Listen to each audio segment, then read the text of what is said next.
உலகத்தின் பந்தங்கள் எல்லாம் நீ சொல்லி தந்தாயே. பிறப்புக்கும் இறப்புக்கும் இடையில் வழி நடத்தி சென்றாயே.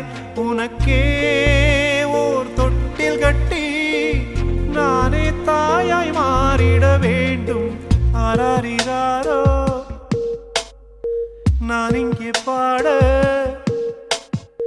தாயே நீ கண்ணுறங்கு, என்னோட மடி சாய்ந்து